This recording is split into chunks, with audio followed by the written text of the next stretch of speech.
الله الرحمن الرحيم. السلام عليكم ورحمة الله. بسم الله الرحمن الرحيم. الحمد لله الذي هدانا لهذا وما كنا لنهتدي لولا أن هدانا الله. اللهم صل على محمد وعلى آل محمد كما صليت على إبراهيم وعلى آل إبراهيم وبارك على محمد وعلى آل محمد كما باركت على إبراهيم وعلى آل إبراهيم إنك حميد مجيد.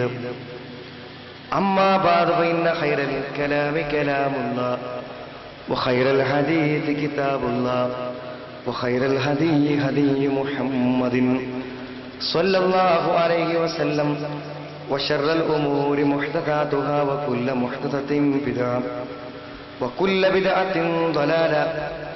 أعوذ بالله من الشيطان الرجيم. بسم الله الرحمن الرحيم. يا أيها الذين آمنوا اتقوا الله حق تقاته ولا تموتن إلا وأنتم مسلمون. يا أيها الذين آمنوا إن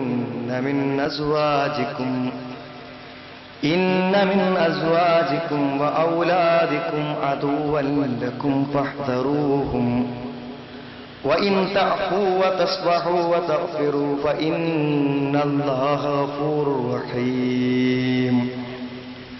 സ്നേഹമുള്ള സത്യവിശ്വാസികളെ, സത്യവിശ്വാസിനികളെ, സഹോദരി സഹോദരന്മാരെ, നമുക്ക് ഓരോരുത്തർക്കും നമ്മെക്കുറിച്ച് എത്ര അറിവുണ്ടോ അതിനേക്കാളും നമ്മെക്കുറിച്ച് അറിയുന്ന, നമ്മുടെ ജീവിതത്തിന്റെ ഏതു നിഗൂഢ രഹസ്യങ്ങളും പൂർണ്ണമായി മനസ്സിലാക്കുന്ന, ഇഹലോകത്തിലും പരലോകത്തിലും എന്ന് വ്യത്യസ്തമില്ലാതെ നമ്മെ നിരീക്ഷിക്കുകയും സംരക്ഷിക്കുകയും ചെയ്യുന്ന പരമകാരുണികനായ അല്ലാഹുവിനെ സൂക്ഷിച്ചും അവന്റെ കൽപ്പനാ നിർദ്ദേശങ്ങളെ പാലിച്ചും ജീവിക്കണമെന്ന് ഈ ഉത്ബോധന പ്രസംഗത്തിന്റെ ആമുഖമെന്നോണം എന്നെയും നിങ്ങളെയും ഞാൻ ഓർമ്മപ്പെടുത്തുകയാണ്.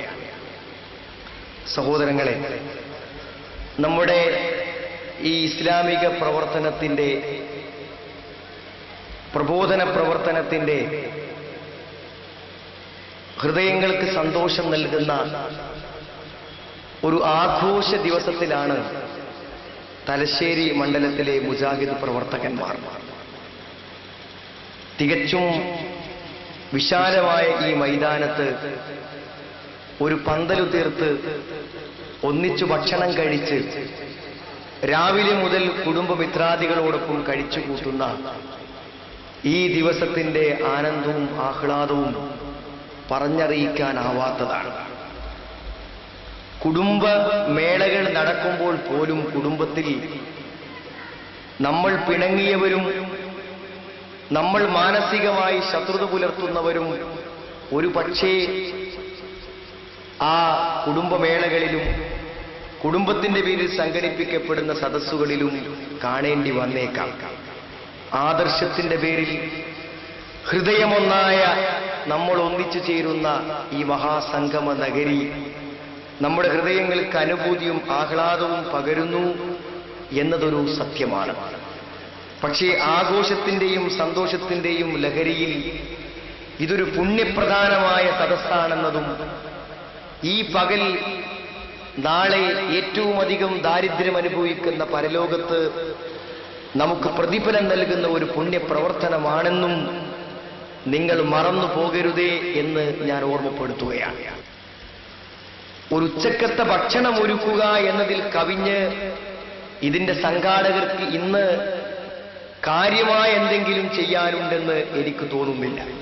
അതുകൊണ്ട് തന്നെ ഇതിന്റെ സംഘാടകരും ഇവിടുത്തെ നേതാക്കളും പ്രവർത്തകന്മാരും കഴിയുന്നത്ര ക്ലാസുകൾ കേൾക്കാൻ സമയം കാണണമെന്നാണ് വളരെ വിദൂരത്തു നിന്നും ഒരു ക്ലാസ് എടുക്കുവാൻ വേണ്ടി യാത്ര ചെയ്തു വന്ന എനിക്ക് ആമുഖമായ കാര്യങ്ങളിൽ സൂചിപ്പിക്കാനുള്ള മറ്റൊരു കാര്യം.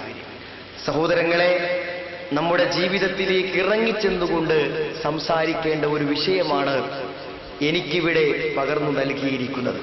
അതുകൊണ്ട് തന്നെ സമയത്തിന്റെ പരിമിതികളിൽ നിന്നുകൊണ്ട് നിങ്ങൾ എന്നോട് സംസാരിക്കുന്നില്ലെങ്കിലും നിങ്ങളുടെ മനസ്സുകൾ വാചാലമായി ഈ ചർച്ചയിൽ പങ്കെടുത്തുകൊണ്ടിരിക്കും എന്ന ആത്മവിശ്വാസത്തോടുകൂടെ എന്റെ ഹൃദയം നിങ്ങളുടെ ഹൃദയങ്ങളോട് സംസാരിക്കുവാൻ തുടങ്ങുകയാണ്. സഹോദരങ്ങളെ, ജീവിതത്തിൽ എന്തു നഷ്ടപ്പെട്ടാലും നഷ്ടപ്പെടരുതേ എന്നാഗ്രഹിക്കുന്ന രണ്ടു കാര്യങ്ങളുണ്ട്. പണം നഷ്ടമായേക്കാം ജീവിതത്തിൽ. ഗൾഫിൽ എന്തെങ്കിലും വരുമാനമുണ്ടാക്കുവാൻ പറഞ്ഞയച്ച മകൻ അവിടെ നടത്തിയ ബിസിനസ്സുകൾ പരാജയപ്പെട്ടപ്പോൾ തൽക്കാലം അവന് നാട്ടിലേക്ക് എയർപോർട്ടിൽ നിന്നും കയറാൻ ഒരു 10 ലക്ഷമോ ഒരു 100 ലക്ഷമോ ആവശ്യമായി വന്നാൽ നമ്മുടെ വീടും നമ്മുടെ പറമ്പും നമ്മുടെ ബിസിനസ്സും ആഭരണങ്ങളും വിറ്റ് നമ്മുടെ ഒരു മകനെ തിരിച്ചു കൊണ്ടുവരാൻ ഒരു ഭൗതിക നഷ്ടത്തിന് നമ്മൾ ഒരുപക്ഷേ സന്നദ്ധമായേക്കാം. പക്ഷേ നഷ്ടപ്പെടുത്താൻ ആഗ്രഹിക്കാത്ത രണ്ട് അമൂല്യതകളുണ്ട് നമ്മുടെ ജീവിതത്തിൽ. ഒന്ന്, മാന്യമായ വ്യക്തിത്വം. നാളെ പ്രഭാതത്തിൽ ഒരു വ്യഭിചാരത്തിന്റെ കേസിലോ അല്ലെങ്കിൽ ഒരു സാമ്പത്തിക കൃത്രിമത്വത്തിന്റെ കേസിലോ പെട്ട് എന്റെ സ്വന്തം വീട്ടിൽ നിന്ന് വാതിൽ തുറന്ന് ഗേറ്റ് തുറന്ന് പുറത്തിറങ്ങാൻ കഴിയാത്ത വിധം എന്റെ അഭിമാനം എനിക്ക് വിനഷ്ടമാവുക ഞാൻ ഇഷ്ടപ്പെടാത്തൊരു കാര്യമാണ്. എനിക്ക് വരുന്ന ഫോണുകൾ എടുക്കുമ്പോൾ എന്തൊന്നാണോ താൻ ചെയ്തത് എന്ന് എനിക്ക് വേണ്ടപ്പെട്ടവർ എന്നോട് ചോദിച്ച് എന്റെ അഭിമാനത്തിനു നേരെ കൈചൂണ്ടുന്ന അവസ്ഥ ഞാൻ ഒരിക്കലും ആഗ്രഹിക്കുന്നില്ല. അതുകൊണ്ട് സഹോദരങ്ങളെ, മരിച്ചു കണ്ണു ചിമ്മി നമ്മളെ സ്നേഹിക്കുന്നവരും ഇഷ്ടപ്പെടുന്നവരും മാന്യതയോടുകൂടെ നമ്മളെ കാണട്ടെ എന്ന് ആഗ്രഹിക്കാത്തവരാരാണ്? അതുകൊണ്ട് നഷ്ടപ്പെടാതെ കാത്തു സൂക്ഷിക്കേണ്ട ഒരു വ്യക്തിത്വമുണ്ട് നമുക്ക്. അതിനെ പരിരക്ഷിക്കാൻ എന്തു വേണം എന്നത് ഈ വിഷയത്തിന്റെ മർമ്മപ്രധാനമായ ചർച്ചയാണ്. രണ്ടാമത്തെ ഒന്ന്, ജീവിതത്തിന്റെ സന്തോഷവും ദുഃഖങ്ങളും എല്ലാം നിറഞ്ഞു നിൽക്കുന്ന അഭിമാനത്തോടെ അവതരിപ്പിക്കുന്ന കാത്തു സൂക്ഷിക്കുന്ന ഒന്നാണ് നമ്മുടെ കുടുംബം. ആ കുടുംബ ജീവിതവും സമാധാനവും സന്തോഷവും നിറഞ്ഞതായി നിലനിൽക്കുവാൻ നമ്മൾ ആഗ്രഹിക്കും. എന്തു വില കൊടുത്തും എന്തു സഹിച്ചും എന്തേറ്റെടുത്തും കുടുംബത്തിനു വേണ്ടി ജീവിക്കുവാൻ